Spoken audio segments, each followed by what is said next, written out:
All right, everybody. In the interest of time, I'm going to go ahead and get started because we actually do have a lot of stuff to get through today. We have an action-packed meeting. But yeah, thanks for showing up, everyone, for the August meeting of the DuPage ROSC Council. My name is Jarrett Burton. I am your ROSC coordinator. Glad, as usual, to have everybody here. I mentioned to some of you who were in the room already, if you want to, on Zoom, you can put your name and contact info into the chat. That's a great way to stay connected. There's lots of great offline collaborations that have been able to happen. Just due to relationships and collaborations being able to build through the ROSC. So if you want to go ahead and add your name and stuff into the chat, that'd be great. And if we could please make sure that everybody remains muted unless we have question and answer or comment time, that'll help us cut down on interruptions. That would be great. Just a couple of things before we get started. I usually have like a preamble story. I'm going to skip that today, but I did want to point out a couple of things that aren't on a flyer that I'm going to show.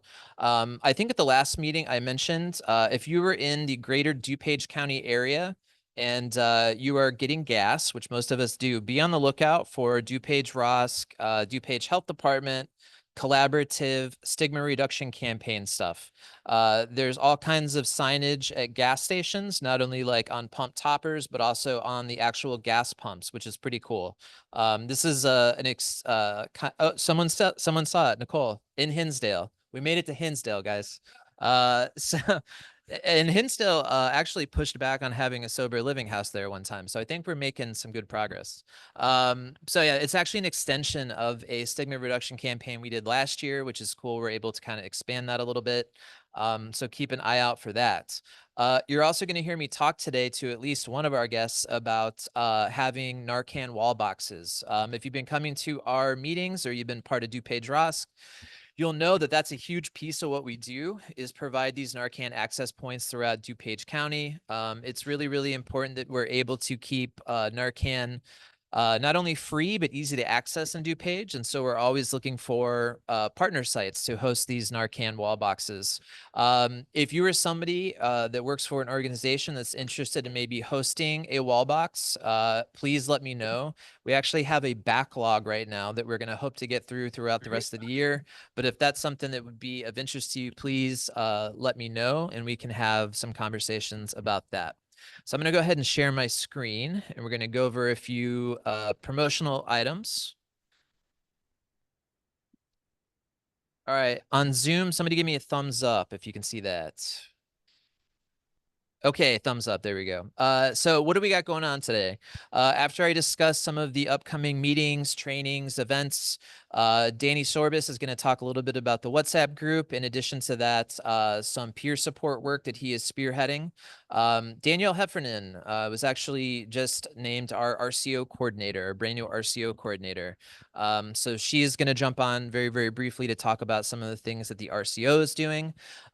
Mimi Dahl from Candeo Consulting is going to report on our justice-involved individuals in recovery focus group that we did a few months ago.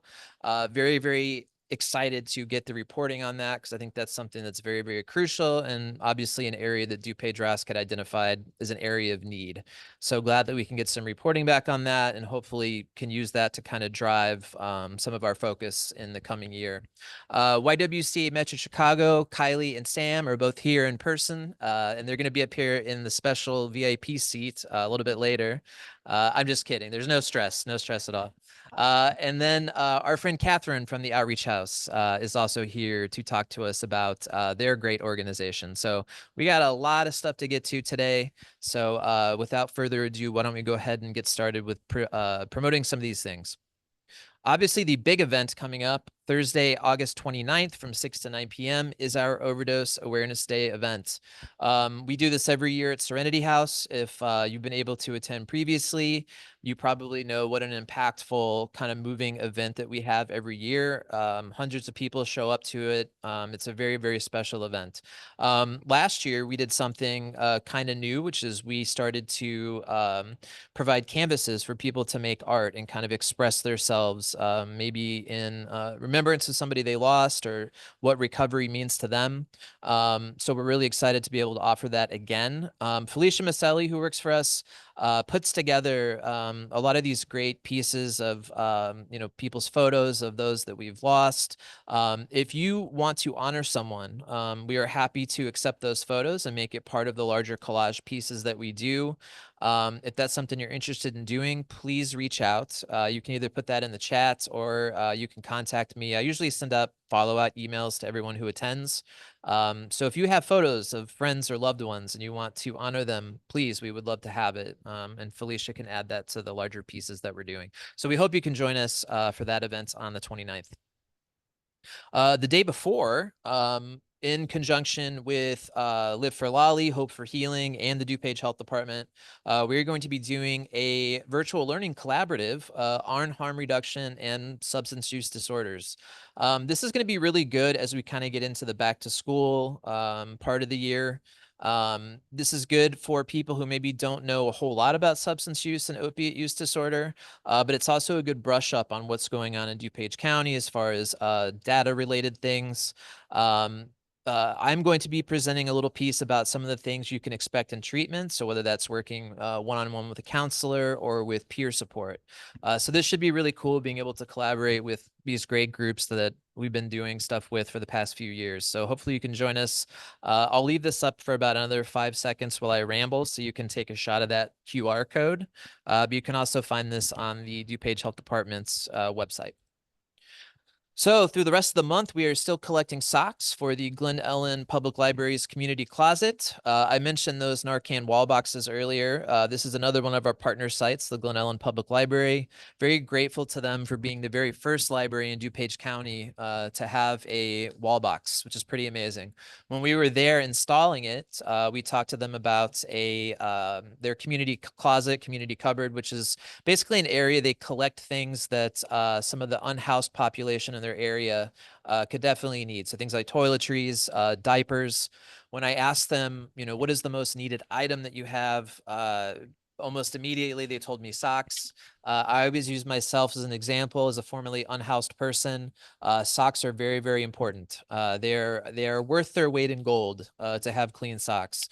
So let's not take it for granted. The people who have donated to previous drives we had have always done an amazing job, whether that's through Teen Parent Connection or People's Resource Center, Midwest Shelter for Homeless Veterans.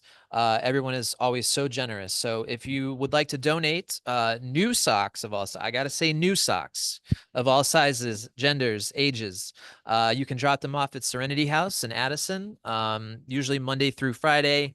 Try to say like courtesy of DuPage ROSC, or you can contact me to make other arrangements. Coming up, I cannot believe it. It's the 3rd annual DuPage ROSC picnic. I remember the first one we put on. I didn't know what I was doing. I almost burned myself on the grill. We've learned from then, and we will now have the 3rd annual DuPage ROSC picnic. Still going to hold it in Churchill Woods.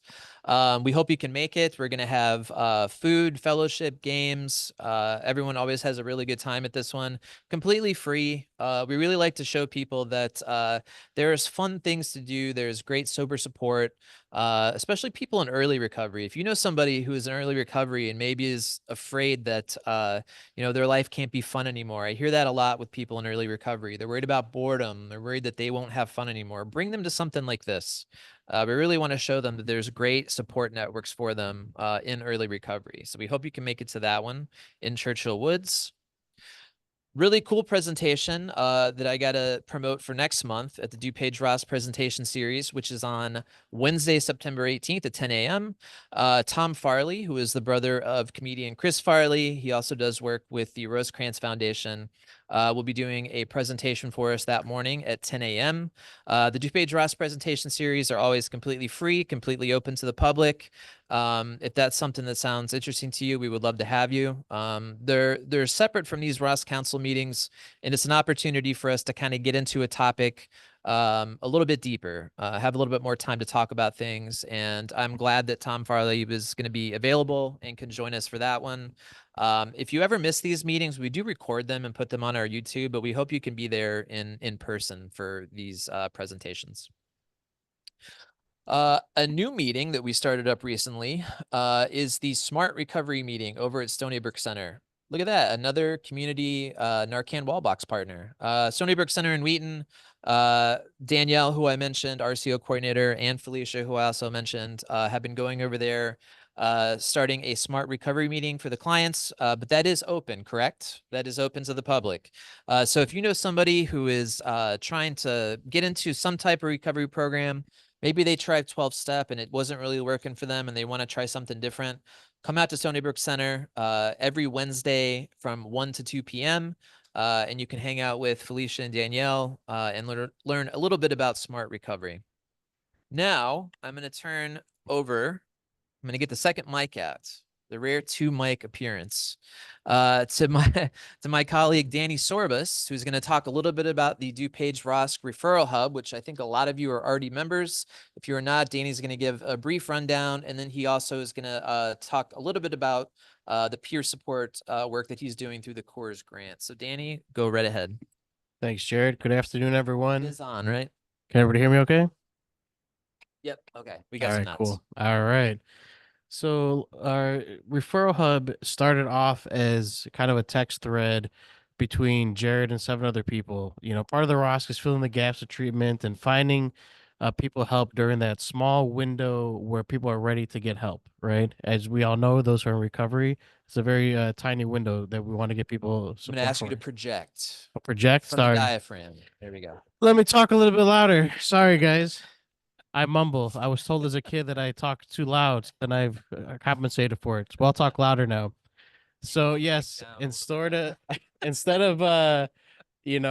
having people fall through those gaps and missing that window of treatment, we started a WhatsApp referral hub. We start off with 20 members. We're now over 114 members are a part of that group, which is amazing. Many people in this room and on Zoom. It is awesome. Over the last month, we've been joined by members of the following organizations: Veterans in Recovery, Housing Forward, Thrive Counseling Center, Kenneth Young Center, Serenity House, HLM, DuPage County Health Department, Abraxas, and Stepping Stones. Over the last month, we've been able to provide referrals for detox and residential treatment for substance use disorder, PHP and IOP, EMDR therapists, support groups, activities, therapists for those on the spectrum, inpatient for those with serious health issues, residentials that accept methadone, emergency placement for a human trafficking victim, temporary shelter for pets while someone's in treatment, eating disorder, acute care units, mental health case management, and sober living. Now it's time to name this month's referral MVP, the individual. Drum roll. The individual who provided the most referrals in this month's referral MVP is John Schoes from Northwestern Medicine Behavioral Health Services at Central DuPage Hospital, who's on this call giving us a wave. Thank you, John Schoes. Whether you provided or requested 1 or 100 referrals, they're all meaningful into helping our clients, and we thank you for your support. Thank you, John. Great job, buddy. All right, I'm going to jump into CORS really quick. So this is the new grant that we've been awarded and I'm coordinating. So CORE stands for Community Outreach and Recovery Support. It was awarded to us due to our excellence in servicing individuals living with substance use and mental health challenges. The population of focus are individuals who are unhoused or risk of being unhoused, have opioid use disorder or substance use disorder, and are at risk of overdose, medical complications, or incarceration. The team is made up of peer support workers or people with lived experience who will conduct outreach to identify members of the priority population at locations such as encampments, public libraries, shelters, food pantries, and other places where people are unhoused or have housing instability. Some objectives are harm reduction, referrals, outreach, peer and recovery coaching, connecting people with services, and professional development. We've already made multiple connections with partners and potential partners for this grant, including YWCA and Outreach House, who are both presenting for us later today. Abraxas, Banyan Treatment Centers, Christians Against Poverty or CAP America, DuPage PADS, DuPage County Health Department, King County Veterans, Metropolitan Family Services, New Directions, Addiction Recovery Services, and Veterans in Recovery. Some of the services we've agreed to provide are Smart and Refuge meetings on site at partner locations, Smart Refuge and Peer Support meetings virtually, hybrid veterans recovery meetings, coaching on site at partner sites or via telehealth, outreach at encampment sites, assisting with referrals for placement or coaching, and navigating treatment options. So a lot. A lot of stuff. That was the last one. If anyone is interested, I'm going to put my email in the chat and direct contact line so you can reach out to me for more questions. All right. Thank you, Danny. I'll take that mic. And okay, that is all my announcements. So I'm going to stop my share. And I am going to turn it over to Mimi Dahl for a few minutes. So Mimi has been great in helping us over the past couple of years run a couple of different focus groups. So last year, she helped conduct kind of a general focus group as far as what people were finding when seeking recovery services in DuPage. So it was an idea was, what were their experiences? What were the barriers they were facing? What were some of the things that were working for them?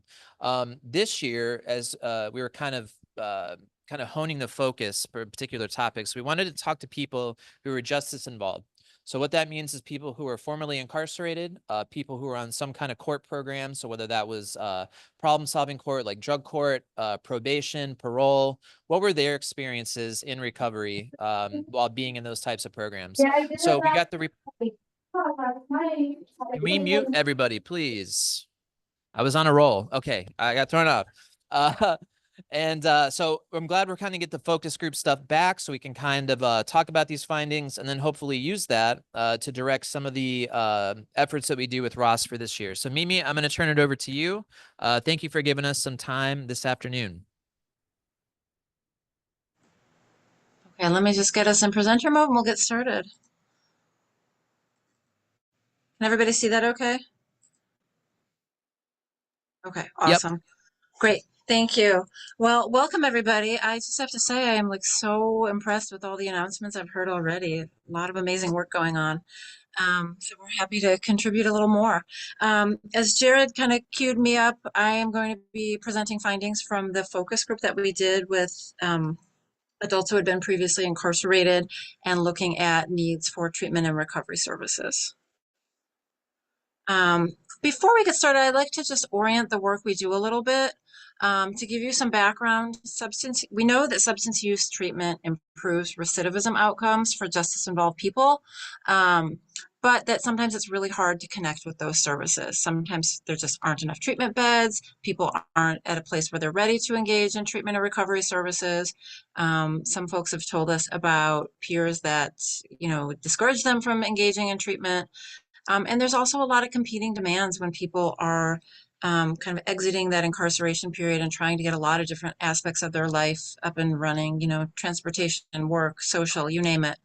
But we also recognize that it's really important to engage people with lived experience because that so informs the work that we're doing and make sure that it's not just us assuming what people need, but we're really checking in with people who have a lived experience and ensuring that our efforts are tied to what their real needs are. It gives us a deeper understanding of the work that we're doing, and we can use that to contextualize our practice, our policies from the institutional level all the way up to, state policy, if that's the case. There are 3 guiding questions that kind of framed the focus group work that we did. What challenges do people face in achieving sobriety or recovery while they're justice involved? How are their experiences different if they're in like a drug court program, for example? What treatment and recovery services are offered while people are in jail or prison, and same once they're released? And then what types of barriers do people face at those different time points? And then what can we do to help people maintain long-term recovery? Okay, so let me tell you a little bit about who we spoke with. Again, this was one focus group, so I do want to caution a little bit about making sweeping generalizations based on a group of 11 people. But this is a really great jumping off place for us to explore things further or maybe combine these findings with some data you already have. But I just kind of want to put that caveat out there. Like I said, we spoke with 11 people. We did make efforts to get a diverse group within that 11. So we do have a mix in terms of gender, race, ethnicity, and length of time in recovery. You can see that the majority of our people were in recovery a year or longer, but we did have a mix. Same majority were white, but again, a mix. That's probably also pretty reflective of the DuPage area. And again, about 2/3 male, 1/3 female-ish. We also asked people what services they received while they were incarcerated, and then also what services they were receiving currently. The majority of participants were currently in residential inpatient treatment.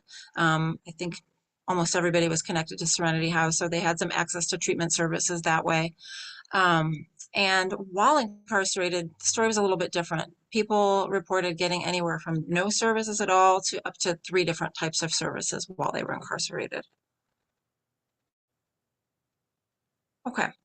Then we asked what were their experiences with substance use treatment and recovery in DuPage County while they were justice involved.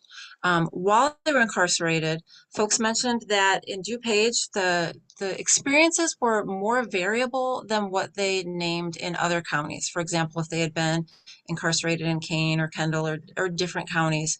Some people had really positive experiences in DuPage County, and some people just really did not get connected to services. The people who tended to get better connected, as you can imagine, were those involved either in drug court or in some type of like a treatment pod while they were incarcerated. People also let us know that while they were incarcerated, there was a lot of peer level stigma around engaging with drug court and going down that path. Some people were discouraged against participating in drug court with the idea that it felt like you would be set up to fail, or it was just too hard to engage in, and then maybe you would get kicked out of that program. So there was definitely some negative stigma within the substance using incarcerated community for drug court. Upon release, folks had a hard time transitioning seamlessly to inpatient treatment if that was what they still needed, going from their incarcerated to post-incarceration period. And that was particularly difficult for folks who just weren't done with inpatient, but had a hard time accessing that if they weren't getting enough support from a probation officer or a drug court program. And we'll dive into that a little bit more in some future slides. Along the way, you're going to see I have some quotes here from the group we did. And you can see to the right-hand side, there was kind of an interaction with one of the participants who said that she was in jail for a few days. It was a substance use related crime or charge. And she said that at no point was she really offered any treatment or recovery information or services. And it seems like that could be kind of an easy win if somebody is incarcerated for a substance use related charge, that would be a great time to offer at the very least information about treatment options. So it sounds like that is not always, consistently provided. What gaps or needs remain around substance use services and supports? Pretty much every participant agreed that there were far fewer options for women than men, both during incarceration and post-incarceration, and that it made it more difficult for women to connect with services sometimes. They also spoke to the fact that that period when people are being released from jail and need to go to treatment was a really vulnerable time. And as I had mentioned on the last slide, that there were some people who just did not have the support they needed to get connected to treatment. Some people would identify things like, I get 1 phone call a day and I'm trying to call a treatment center from jail, and that's just not sufficient for me to get connected to treatment. They also identified some other barriers that are probably familiar to a lot of you. Transportation or lack thereof makes it hard to get to treatment when you're exiting jail or prison. And just lack of employment, it makes it difficult to pay for treatment. People might lack insurance that would cover the cost of treatment. So there are kind of these interacting barriers that circulated during the group discussion. And again, this was particularly difficult for people who really needed that inpatient treatment if they weren't kind of done with their 90-day stay yet. They were really challenged in being able to seamlessly transition to that once they were out of prison. People who had an easier time with that, as you can imagine, were people who were involved in drug court or treatment pods. There were some people who mentioned a more seamless transition, that I went straight from jail to it. They had an inpatient bed waiting for me. But that wasn't everybody's experience, for sure. Okay, how did people access services upon release? The most common supports in accessing were either probation officers, again, those drug court or prison-based treatment programs that I had just mentioned. And one participant mentioned, she had gone through multiple periods of using and recovery, and one of her Alcoholic Anonymous counselor or coach from a previous period in recovery was able to link her to treatment while, to help navigate that while she was in prison directly to treatment. So it's nice to see that some people have that support network still, even while they're from historical interactions. Many participants reported needing to identify this without assistance, like the story I told you of, people trying to use their one phone call a day to try and access treatment. And I think this was the one area that we found the most concerning or troubling, was just that trying to navigate the system really with clearly not enough support. And it just seems like an instance that would be ripe for vulnerability. What barriers prevented access to substance use treatment and recovery? Participants also talked about that while Illinois has moved towards a greater emphasis on treatment over punishment, not, treatment versus a punitive model, some of the necessary supports to meet the demand for treatment aren't fully there. So while, the thinking might have changed, all of the supports aren't in place. People mentioned that there just aren't enough treatment beds for them to connect to. The cost of treatment is just too high for many people to afford, especially if they are unemployed or underemployed or lack insurance. And then post-incarceration, people discussed just kind of this cycling triad of barriers, I would call it, of having a hard time getting employment, given their background, getting people to trust and take a chance on them. That being the case, lacking income or insurance to engage in treatment and have that be possible from a cost standpoint. And then again, without those supports in place, the cycle seemed to start over for some folks. So good news, what removed barriers to substance use, the barriers people face to substance use treatment? When people had someone who had that dedicated role to help people transition from treatment while they were incarcerated to treatment upon release, really had a better go of it. It was a more seamless transition. They kind of avoided that really vulnerable period of trying to get themselves engaged in inpatient treatment. They had somebody to help them do that. So that really helped people quite a bit. We didn't see this across the board. Again, like I mentioned, people in drug courtmen or treatment pods really had better success with that, having that kind of support. I think most of the barriers here I've kind of talked your ears off already about, so I won't go into that again, the transportation and employment and those same things. We also asked people not just getting into treatment or getting into recovery services, but what challenges and supports do you face maintaining recovery over time? So people, had long histories to speak from, so they would speak both their most recent instance, but also historically as well. So the biggest challenges they noted for us were when they just simply weren't ready to maintain recovery, they were less successful at doing it. I think of this as kind of like that stages of change model. Are you at pre-contemplation, contemplation? Are you ready to commit to treatment? And when people weren't at a place where they were ready to really commit to treatment and they were using it more as a means to avoid a jail sentence, they had less success then. Some people kind of selectively adopted some of the suggestions by drug court professionals or simply didn't follow some of the rules, again, at that place where they just weren't ready yet to commit to treatment, that again, they had less success. But when they were at that point and had the supports, it sounded like people had a lot better outcomes.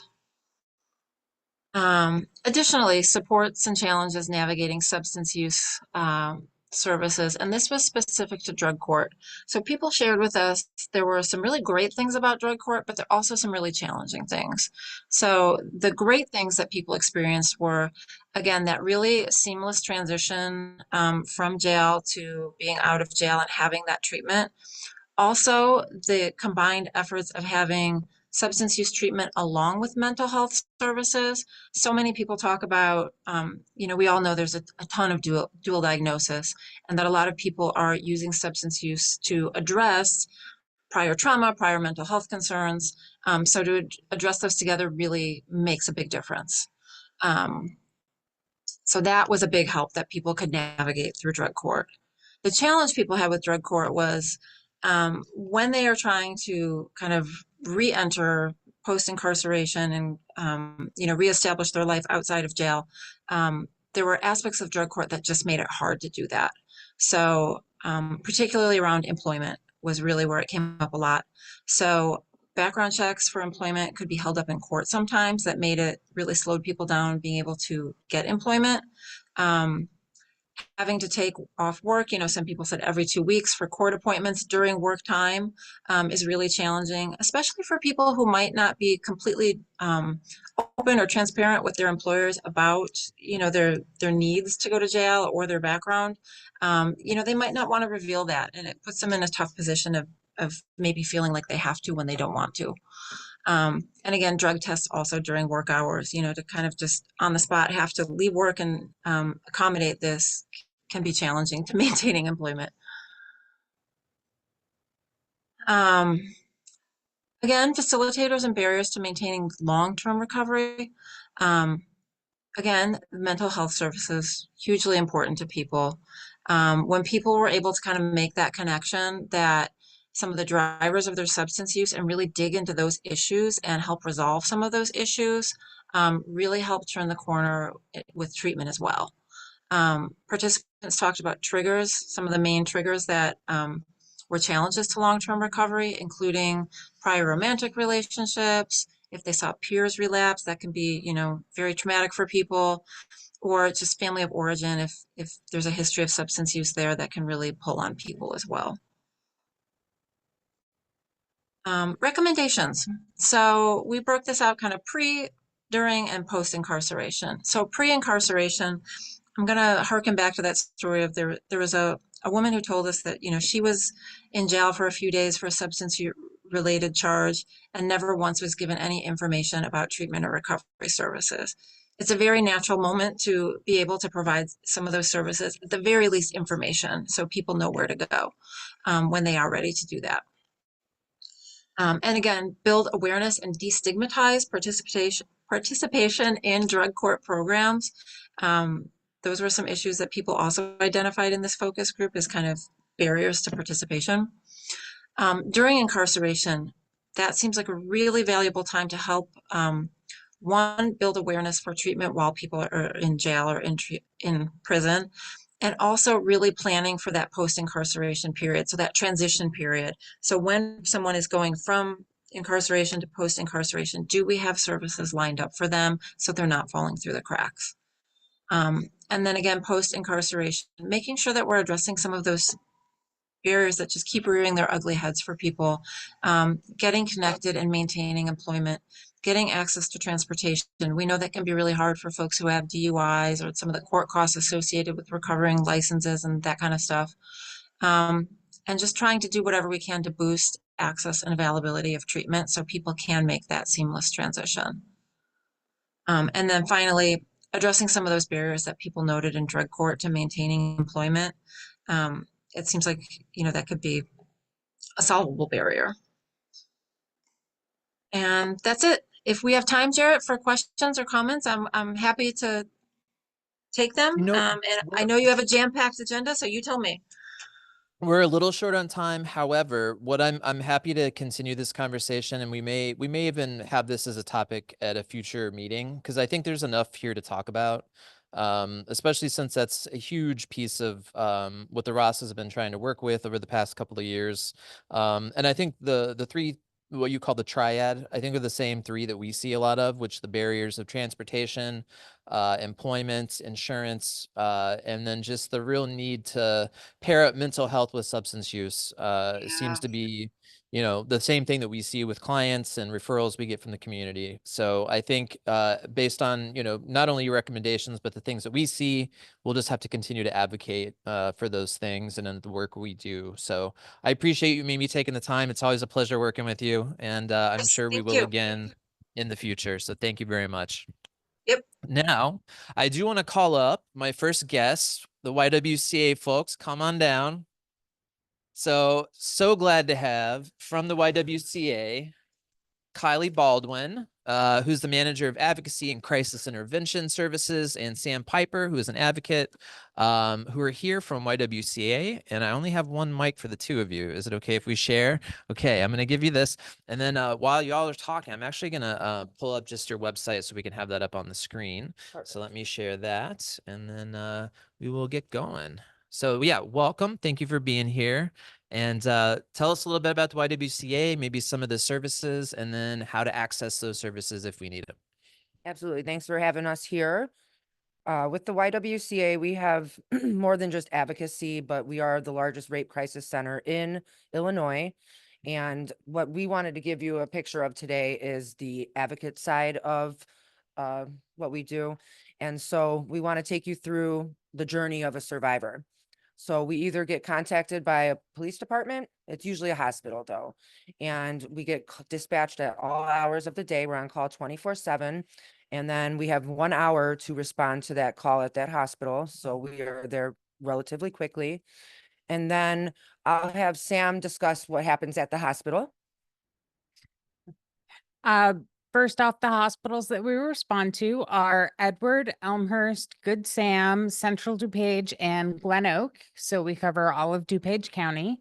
I don't think there are any other hospitals in DuPage County. I think we cover all of them at this point. Sounds about right. Yeah. Yeah, if you can think of another one, There's you know, give great me a few pop-up call hospitals, yeah. and we will work something out with them. We have an hour to get there and we go in, we go to the front desk, they send us back. We meet the nurse takes us in, introduces us to the survivor. We introduce ourselves to them. We stay there as emotional support. We work as sort of a liaison between the survivor and the medical system. We just answer any questions that they may have about the medical part. We try and help them with any of the criminal part, the legal part that they may not understand at that point. You know, they're going through the worst day of their lives. Some of them go to the hospital alone. No one should ever have to be alone at that point. We want to help just make that day any better that we possibly can. So Yeah, we're there's so there. many things that they have to worry about, doctors and police and legal stuff going on. So yeah, there's got to be so many things going through their head at that time. Exactly. We're there just to make it any easier that we can. Sometimes we're just a hand to hold. Sometimes we're answering technical questions. We never know what it's going to look like until we get there. Do you have? So we definitely speak about their rights. That's something we want them to know. Illinois has a lot of rights and laws to protect survivors. So we also have something called absolute privilege, and that's part of our confidentiality. We have the same rights as a priest would and your lawyer. Not that you have any, but but we can't speak about anything. We could actually end up in jail if we were to break that confidentiality. And so from the hospital, we will do a follow-up call. We usually schedule those with them. And then we start providing resources in the community, not just the ones that we provide, but, recovery coaches, stuff like that. And sometimes they are in need of orders of protection. So we have recently started assisting at the courthouse with civil no contact orders. Family Shelter Services handles the orders of protection. Civil no contact order is an order of protection that has a sexual component, not with somebody that lives with you. It's gets a little tricky with the differences. And then we stay with them until they want no more to do with us. And when, once they're free, but that ranges so much. Some people don't want you to follow up. Some people call their advocate constantly, but we meet them where they're at. And it is definitely a service that is unfortunate that it's needed, but it's happening a lot. We get a lot of calls. I couldn't believe when I started this job how many calls we get. So we're happy to be a part of ROSC and serve the community. Do you have anything else you'd like to add, Sammy? I think the confidentiality part of it is probably the biggest takeaway. That's the most important part to the survivors, is just that anything they say to us gets locked away in a vault. And we don't talk to the police.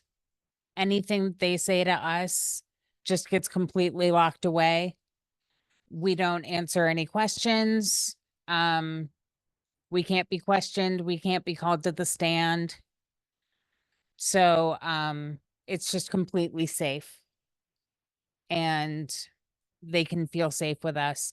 And sometimes they call us every day. Sometimes we never hear from them again. We never know how it's going to go. But,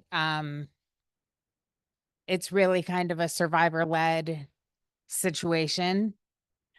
Very much so. Yeah. We want to give them the control back that they lost in this sexual assault. The control and empowerment is a big piece of our work.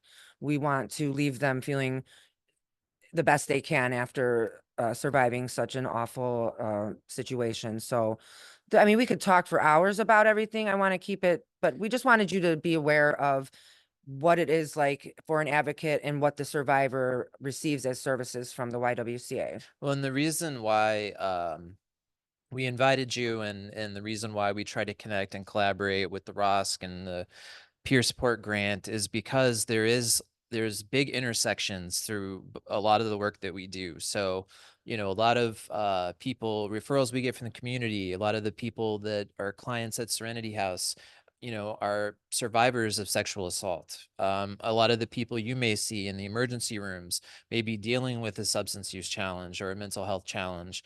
And we do the best we can at our individual programs to try and treat what we can, but we know that there's a huge crossover to where we need to be able to have these conversations and refer back and forth to each other, so we can really try to do the best we can to meet the needs as a larger picture. Absolutely. And the question I had is, I'm sure a lot of those situations, and I know you don't, have a ton of follow up with every person you see, and sometimes you may not talk to them again.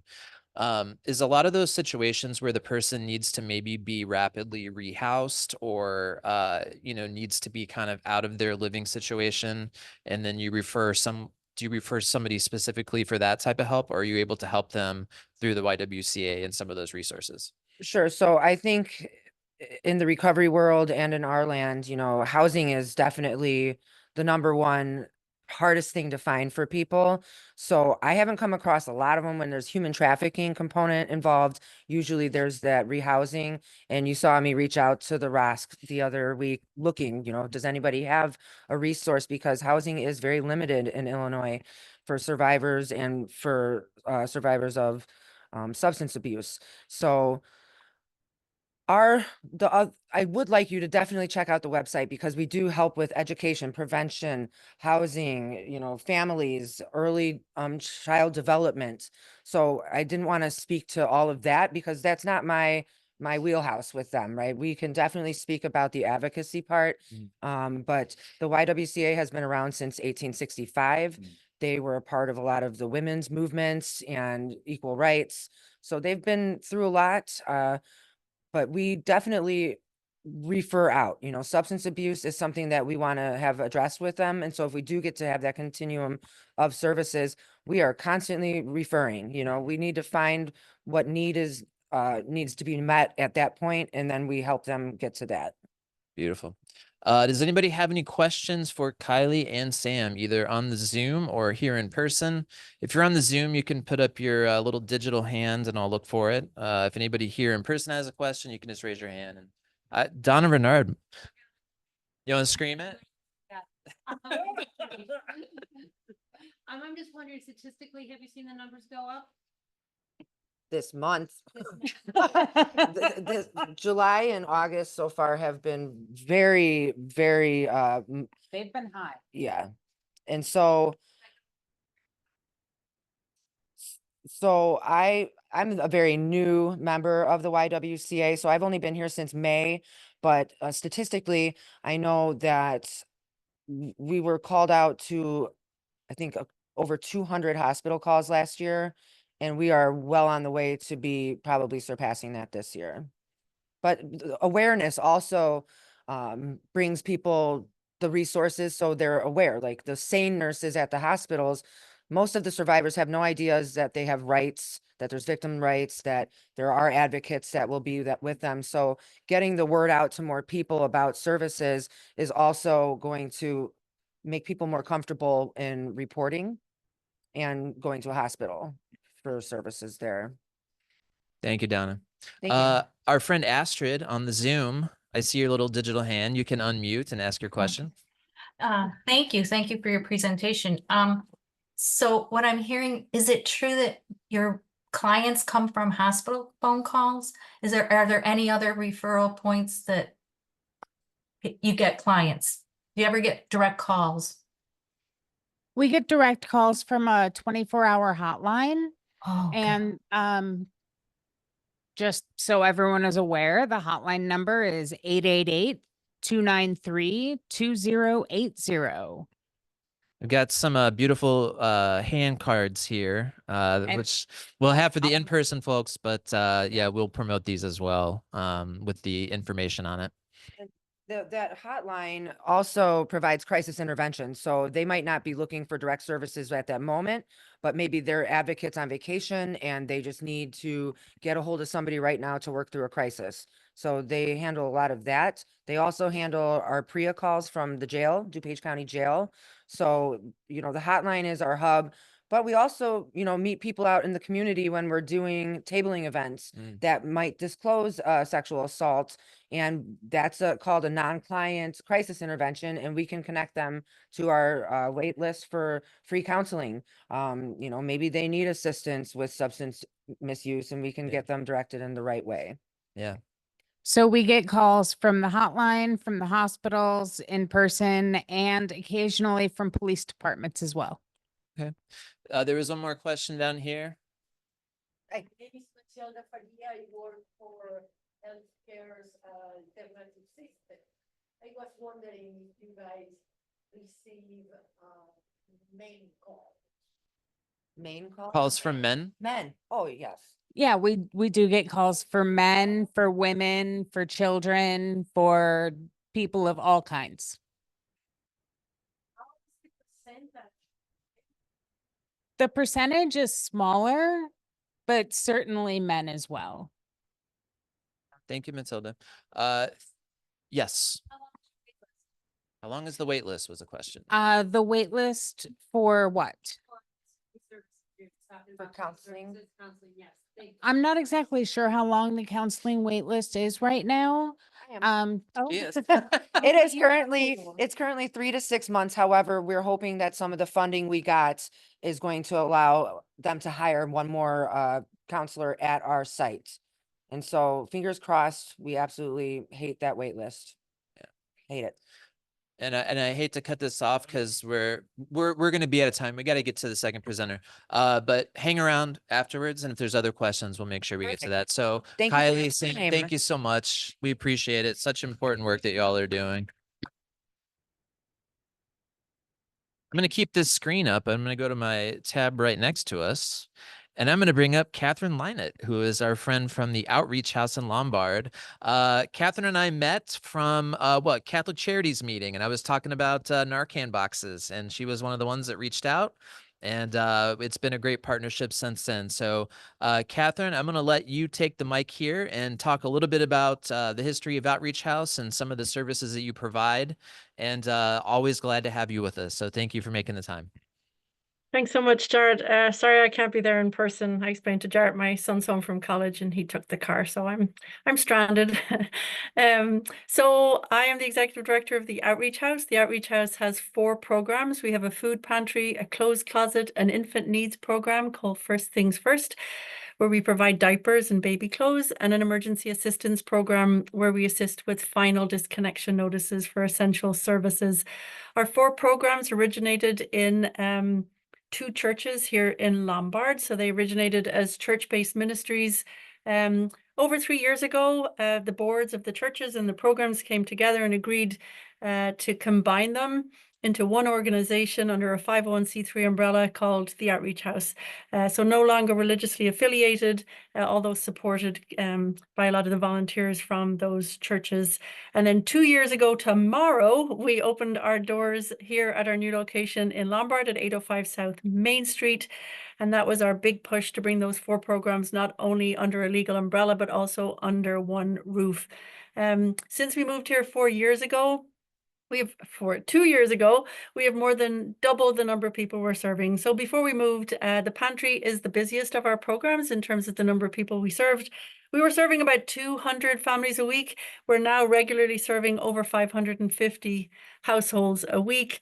And on a monthly basis, that's about just over 1,000 unique families. Our service area is York Township. York Township combines Lombard, Villa Park, Oakbrook Terrace, most of Elmhurst, a little bit of Glenelg, Downers Grove, and Westmont. And 2 months after we moved in, we added the villages of Glendale Heights and Addison, 2 areas with a lot of need. And those 2 areas now make up more than 20% of our guests after just 2 years. Our guests can come once a month for baby clothes, once a month to the clothes closet for everyone over age 6, once a week for food, once a month for diapers. We do birthday gifts, ages 0, 1, 2, 3. And our emergency assistance, if someone in our service area presents with a final disconnection notice, we only do it in person right now. For water, gas, electric, or sewer, we can pay up to $300 towards that bill to prevent a final disconnection. Really, our whole focus is one of dignity for our guests. You can see that in terms of the space we have, the way we provide our services. One of our challenges now is that we are incredibly busy. Until 2 weeks ago, I was the only employee. I now hired a part-time volunteer coordinator, so there's 1.5 of us. And supporting us, I currently have 300 active volunteers. So when I open any given day, the whole place from greeting our guests at the beginning to helping our guests to the car at the end is run by volunteers. And to run the place, I have about 20 volunteers here when I'm open.